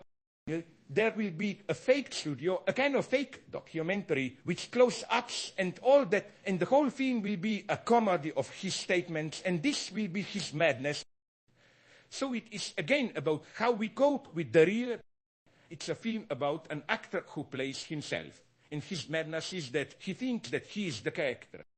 Yes, so this is the basic idea. In a certain way it's about Brazil, although there will be only one shot from that film in our film. I would say, to answer your question about the new genre that we created together, the decisive question is always, how do you cope with the real? So in the case of Stroušek it was totally clear. I knew this character very well, I knew exactly what was going on inside him. And I also knew that behind his dream there was a very deep disappointment, and inner emptiness, a vacuum. Yes, and then it was clear to me that he had to become the biggest soccer star in Africa. The decisive question, which comes from literature, I think that it came from Kafka, from Bruno Chasser. How do you cope with an inner emptiness? How do you deal with an inner vacuum? And this is what it's about in cinema. How can you fill up a vacuum? The same with Boole. I don't know if you still remember that Central European, specifically Czech genre of the equivocal suicide. It is a story about a man who commits suicide, but it is a question whether he really wanted to do it or not.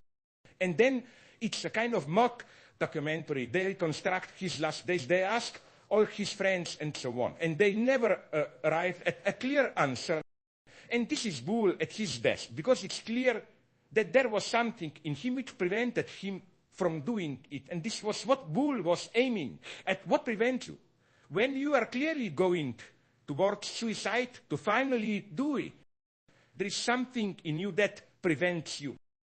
I would like to add something about the inner vacuum that has to do with our existential situation. We live in a certain climate of truth or facts, and we have an inner vacuum. We are nauseated by all these little tiny facts and this whole climate around us, by all that is being presented as truth. And we are lost. Only poetry can save us from that vacuum. Yes, and that's why I believe in poetry. It seems to me that cinema has exactly the same function as poetry. Only there is one more complication with cinema, because one of the basic paradoxes of cinema is that it's possible for us to be more directly confronted by reality through images than in real life itself. For example, if we watch a film which deals with some really terrifying situation, say a earthquake or a man killing people with a knife or something like that. I think that in such moments, although they are staged and fake, you can have stronger impact than when you are confronted with the reality. The reason for this is that in reality you always have the space to ask, why is this so? Why is this happening to me? How did it happen? But if you see it on the screen, you don't have that distance. So it confronts you more directly with the real. I think that a film can be so strong, so deeply touching, that the effect is much greater than even the most direct experience of reality. And I can tell you, I have seen a film in a very poor village, in Peru, where they didn't even have electricity. So they had to bring the projector from the next town and set it up on a bench near a big, open window, because it was cooler there than inside the house. And I saw a film there, which affected me so deeply, I don't want to name it. It's not important. That I would say the effect was stronger than the death of my brother. Of course, for one human being the death of his brother is unspeakable and unexplainable, and nobody could ever comprehend it. But if you see a film it's far deeper, is an abyssal depth. And I believe in poetry. For me cinema is poetry on screen. It's interesting that Disney serves as one of your reference points. Do you know Walt Disney's biography? Yes, I do. Yes, I know very well the biography. I even wrote a very small essay about it. Do you know that Disney was almost a genius? He was the best animator of his time, but he didn't have the guts to follow it through. All his friends were in Hollywood, all doing well, and then he failed. He made one great failure after another. He even needed financial help from his father. And then came the time when they had to introduce sound, and everyone saw that the new standard cartoons would be musicals. In order to make sophisticated musicals, you needed to have a good singing voice and so on. And Disney didn't have that. So he was the first one to be dismissed. Then they hired someone who did have the voice, and the guy was even worse. I don't know if you saw the wonderful film by Tim Burton, where he plays someone who is a real idiot, but he has an amazing charisma. And the point is, this idiot insisted on making musicals, and ultimately succeeded. In the biography I wrote, I think it was published in Zionist, I described that moment of hesitation when sound had been introduced, and Disney knew he didn't have the voice, but he did have the vision, and he kept pushing. And he then made silly symphonies, and collected music, but he didn't know how to tell a story. He tried telling a story, but it was a failure, one donkey singing a nightingale to death. It sounds like a wonderful idea, but it doesn't work. They were just too artificial. So he made abstract animation. If you look at some of the abstract animations he did, they are so deeply touching. I don't want to exaggerate, but there is something which is poetic and beautiful. But this is only a side note. For me it's not important. It's actually not important. I just wanted to emphasize, and maybe it's true of you as well, that a lot of how you act comes out of a kind of, how should I put it, lifelong hesitation. You try things and then you are pushed down. Now I know this is not the case for you, but with some of my friends it's almost their way of life. And for them, one of their pleasures is to recount their old failures. You know, you go out, you talk with women, and when you come back from a difficult conversational experience, all your friends take great pleasure in saying, oh yeah, last time I did that long story and I failed. And you tell the story to show what a failure you were. I don't do that, no. I don't like to flaunt my failures. Yes, of course, I have many examples of setbacks. But I don't like to recite them and make the most of them. I know what you mean. But I think it's not necessarily like that for me. Maybe there is something else here. I have never learned how to be embarrassed. I never wanted to do something I should have known I had no right to do. When I was working on a film set or doing something in life, and I suddenly discovered, oh my God, I shouldn't be doing this, then I stopped. Even if there were just some external circumstances, it didn't matter. I stopped. But I hope this doesn't mean that I simply wanted to open publicly a secret about you. I hope it doesn't have that meaning. You see, the way I understand film is as a kind of operation which allows us to suspend our everyday banal reality. Of course, what we see in films can be horrifying, but the function of this core is ultimately cathartic. The idea is that if we confront ourselves with the horrors of other realities, then it will make our lives better here. But when I talk about movies and poetry, I don't want to imply that they cleanse us from some dirty everyday reality. I think one of the great strategies of a false poetry of cinema was the technique developed by the Nazis in their newsreels, how to show mass death without traumatizing the spectator. It's crucial for the Nazi ideology. Words are not enough. You have to see the enemy dying. So whenever you have a documentary on National Socialism or even the Holocaust, there is always a moment where you see the person before the execution. You see the person on the ground begging for his or her life, and then the camera jumps in front of it to avoid the actual execution. In all the trials of National Socialism, the Holocaust, and so on, there has never been 1 second of film which shows what is done to human beings. I never saw it. I've seen images, but never a second of film which showed what's done to human beings. It's very strange. Personally, I don't know how to show these horrors. They're not present in my work. Yes, I have some images which are horrifying, but that's not my task. It's not my vocation. I wouldn't know how to do it. I think the great lesson of cinema, which we should not forget, is a simple one, that in the end there are no images for. When you have people suffering, dying, it's all abstract. You don't really see anything. And this is crucial. Because it means that, yes, of course, you can imagine what happens to others, but you cannot imagine your own death. I mean, I find in all the love poems, Schiller, Goethe, and even many of my crazy Serbian poets like Dozic, the same obsession, which is that of death. This is a basic question in every love poem. It's not, will you love me? It's, will you follow me when I die? And my God, there are no images. For example, in one of the most beautiful romantic American poems, Death, in the Woods by Hart Crane, there are no images of death. That means a big nothing. There is just a great moment of joy and singing and so on, and then it ends in a great abyss. It's a wonderful poem. But I think here we have maybe a limit. I think if this is all you want to do, then you go and do it. But my God, how long will it possibly last? 5 years tops. I don't know what he's talking about. Yes, I think we should cross that bridge when we come to it. Now, let's get back to reality.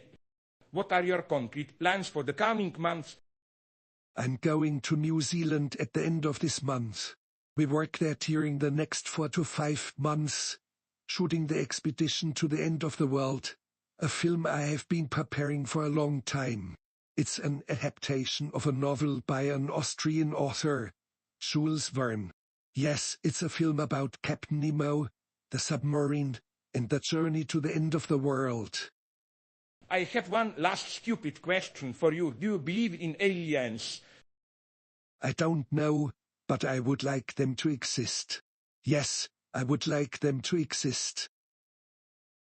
This is very nice because my obsession at the moment, if you know people like Richard Derrida and others, is with this term, the idea that there is no other. The object of desire, in Lacanian terms, is always already an extraterrestrial one. It's always a matter of how to overcome the gap and approach the other as such. You see why I find this idea of approaching the real other so fascinating, in the sense which we both share. I think that this other would be alive and so on, but probably we would be horrified if we actually saw it. I would probably run away. Yes, I would run away too. But that would be your drama. My own idea of the real would be something which would not let me go. For me, the real is that which, in a moment of temptation, causes you to do something totally irrational. That is the real of madness. This here I agree with you completely, that If the other appears, then our reaction will be that of horror. I have a certain idea of the film which we would make if we ever had sufficient funds, and that is a film about a jungle clearing surrounded by steep cliffs. In the middle of this jungle clearing are the stone remains of an ancient civilization. No place more desolate can be imagined. But in this jungle there is also one last human being, frantically trying to ward off death somehow. Death approaches, breathing heavily. The last human being digs a hole and covers himself with dirt. Only his head sticking out, like a turtle. I see this film as having a very strong religious feeling to it. It's a film about steadfastness, about clinging to life and dignity, even in the face of imminent doom. This is the properly human reaction. It's almost as if in the confrontation with the other, all you have are your own resources and your soul. So you have to keep faith with yourself. Yes, like the child in the world of adults, we are all playing a game. In this jungle clearing, we discover the ruins of a cathedral. A couple of monkeys came down from the trees and begin playing with a rosary. One monkey sits on top of the bell tower, holding the rosary in his hand, swinging it, and he starts to swing so violently that he falls backwards into the bushes. Only the rosary remains, swinging on its own. A tiny moment, which moves me to tears every time I see it. Yes, I would like to find such a moment in this film, too. I like very much the metaphor of steadfastness. As you know, in Lacan, there is this wonderful line from Mozart that goes, "Je sais pertinent que mon dernier jour est arrivé." I know for sure that my last day has come, but at least he will be steadfast to the end. That for me is all you can hope for. You know about the famous legend of the Tower of Babel. There was an engineer who built a great tower towards heaven, but got destroyed it because people on each floor spoke a different language, so they could not understand each other. And this was a symbol of the fallen state of humanity, that with the confusion of tongues, we use our connection to the divine. My dream would be to have a ruin of the Tower of Babel in which you would still see the traces of their secret formula for talking about God. So you would get the impression of, at least for us looking at them from up close, that these people were almost able to communicate with God. But not quite. Like when the woman reaches orgasm slightly too early and she says, "Yes, I came close, I almost touched it," and so on. The jungle is also a place where people are trying to reach the divine. In Amazonian tribes, for example, there are these potions made with plant extracts, and the shaman has out-of-body experiences with the souls of their ancestors. These trips have been practiced with knowledge from the ancestors. In the upper Amazon area, in Peru, there is an insane number of ruins from ancient civilizations, as if everyone wanted to build a pyramid. Pyramids, everywhere. It's clearly some religious impulse. I would love to make a film about those ruins. Or about the jungle itself. There is something hysterical in it. And yet it's the only place left where there is still some sort of religious feeling. Yes, but even there, the jungle is a place of traumatic encounter with the real. We know how these tribes have often done terrible things in order to reach harmony with the coast. And I would say that this story about the cathedral destroyed by monkeys is also a symbolic way for you to express your innermost desire, your secret idea that that's the way it would be in your jungle clean. That you are the last human being. I think on some level that is the point at which I agree with you. Yes, I would like to be this last human being and to cling to my dignity. It's so difficult to do a film of dignity, I know that. Dignity makes me nervous. I've often tried to convey it in cinema, but I must say that I've had limited success. For me, one of the most beautiful examples of dignity in film is the ending of Mauchet by Bresson. It's a moment where I almost cry. The girl lies in bed dying, coughing up blood. Her father returns with food. She lies there and does not eat, but holds something back. Her eyes fill with tears, but she doesn't touch the food. For her, this food has become something more than just food. It's like the host in church. She lies with folded hands and accepts death. I'll agree with you about this sense of dignity, but it's very fragile. For example, my wife always tells me to replace the toilet paper on the cardboard in the bathroom because she finds that always doing this is one of my ways to avoid confronting the trauma of death as it's happening. I think we always need a minimum of external utilitarian activity, otherwise our inner tension may explode. So I think dignity is something that we should not exaggerate. Sometimes it just means doing small things. Yes, I have a friend who knows that he is dying, but he still goes every day to the bus station to buy tickets for different cities where he will stop from time to time just to do something. His dignity is that he has a plan. Yes, for me, there is nothing more frightening than a person who has no plan. It's like when I walk in the jungle and I cannot find my way back to the river. I feel nameless panic and a sense of complete worthlessness. I am the most miserable creature on earth. Maybe such creatures don't even deserve to die. I would like to send them to a hospice. But I wouldn't even be so sure about this idea of dignity. I told you about the famous Lacanian joker, can we join you this? But only if you can accept that when the bus makes a detour to avoid a stone on the road, it will also make a detour to pick up a friend who happens to be waiting just by that stone. That is my motto. Dignity is not everything. In certain circumstances, it may be better to lose dignity. When I read about the last days of Hitler, for example, and did you know that at the very end, as he was dying, he started to collect postage stamps and then told Goebbels that he should sell all his gold and then use the money to buy air postage stamps. Isn't this one of the supreme acts of narcissistic dignity? And that's the paradox. I am losing everything. I am dying, but in the last moment, I maintain my dignity. I have always been fascinated by what the Japanese did during World War II. After Pearl Harbor, suddenly and out of nowhere, they had to choose between two kinds of dignity. Here we were, a small island empire, and America was coming at us with an enormous military machine. We could either capitulate and bow our heads in shame or find other ways to rebel and resist.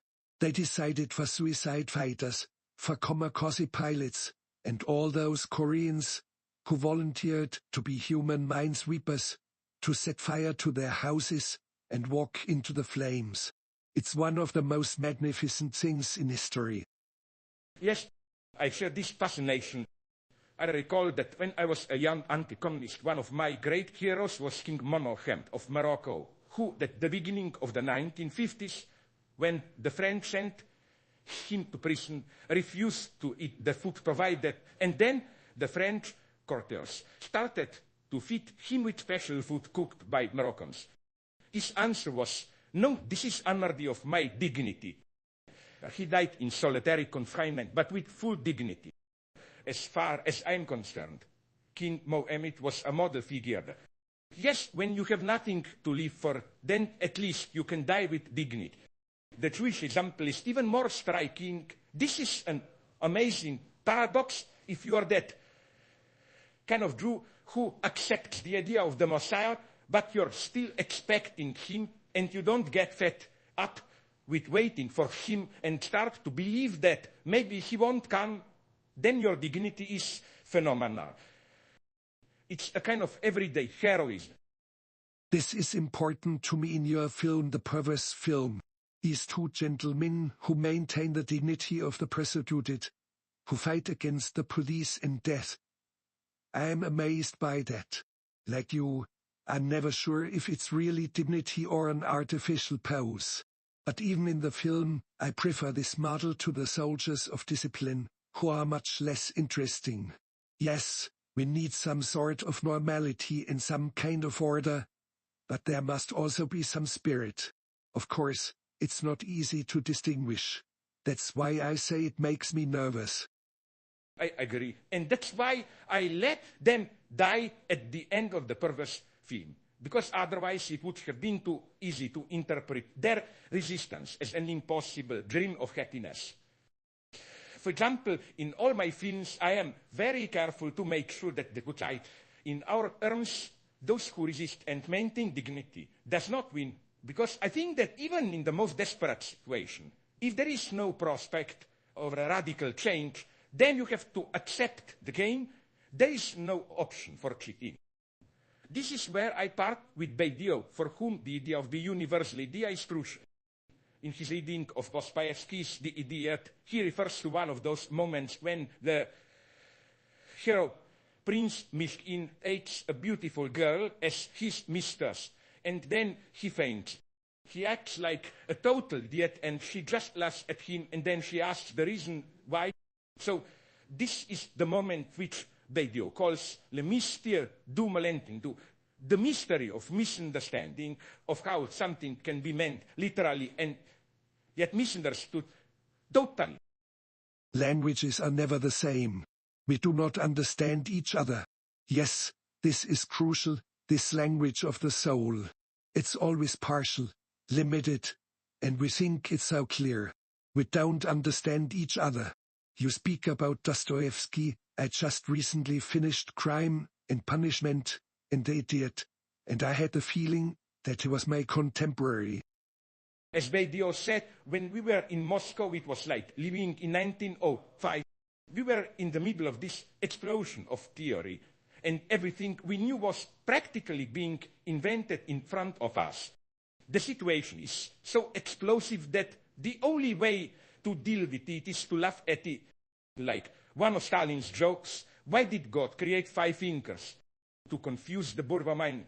In the same way, about 10 days ago, I had dinner with several friends, and among them a great theoretician of Lacanian psychoanalysis, but who is not so well known in this country, Elaine Miller, who gave a talk on Derrida and Lacan to employees at Glover's department stores in Moscow. Everyone was listening carefully, but when we got outside, we all burst out laughing. Miller told me that he was scared because if he had been speaking in an American department store, then people would have been totally bored. But in Moscow, they tried their best to listen to him in order to appear cultivated. But in fact, there was too much theory. So even if you have a situation where it's almost too much, you should laugh. We need to laugh more. If I may, tell me about your laugh. Yes, I like it. I think your laughter is deep and very beautiful. It is with me very deep, yes. I think it expresses my deepest political stand. The first time I noticed it was when I saw in a newsreel from the early days of socialist Yugoslavia how Tito was greeting a crowd in Bosnia, and he went into the crowd and started shaking hands, standing there for 10 minutes talking to people. And only then did he notice that he had not moved his arm and that his hand was still held up in the air. This is the point where I laughed hysterically at this false gesture staged to be authentic. And what was even more beautiful is that under this false gesture, there was also a deeper kind of modesty. It was as if Tito would say, I am not ready, let's postpone this. You know, this wonderful story about Socrates, when he answered that he could not find the philosopher's stone because he didn't have enough money for buying the ingredients. Is this true? Who knows? But in a certain sense, did he really speak as a sage? Because maybe he knew. That's the gesture I like. It's like in the United States, where so many people salute military graves. Of course, there is nothing more ridiculous than saluting dead bodies. I am reminded of a moment when we were shooting in Peru, and we needed extras for some sort of ritual. We asked one family if they would help us, and they said yes. But then on the day of the shooting, the father noticed that his son had taken one of the long, ceremonial pipes home before the shoot. He was very angry, took him by the neck, pulled him into the house, and beat him up. That was a spontaneous gesture of dignity. You can have all the rules of dignity you want, but in certain moments, under certain pressure, it ignites spontaneously. I remember how we were shooting at the Iron Gates in Montenegro, at the place where Tito and Stalin had their first encounter, and where there is now a monument with two huge hands holding a hammer and a sickle. The director of Dubrovnik television was ready to help us, but when he came to the location, he noticed that next to the monument there was a group of Serbs singing patriotic songs. He said, "Do you want problems? How do you know they won't start fighting with the extras who are supposed to play the Stalinist guards?" So we had to shoot at another place, and it was a traumatic experience. I'm always good at telling the truth, but I'm not good at telling what is real and what is not. I do believe that all of this was real. The guardsmen were absolutely real. The monument is real, and the singing of the Serbs. But it may also be that nothing of it was real. I've learned over the years that I cannot distinguish easily between what is real and what is staged. I can't sort it out, and I don't want to sort it out. Yes, I know that most of the time I work in fiction. But all of this was so bizarre, and the truth about it was so strong, that I would not be surprised if there were guardsmen in those uniforms and singing patriotic songs.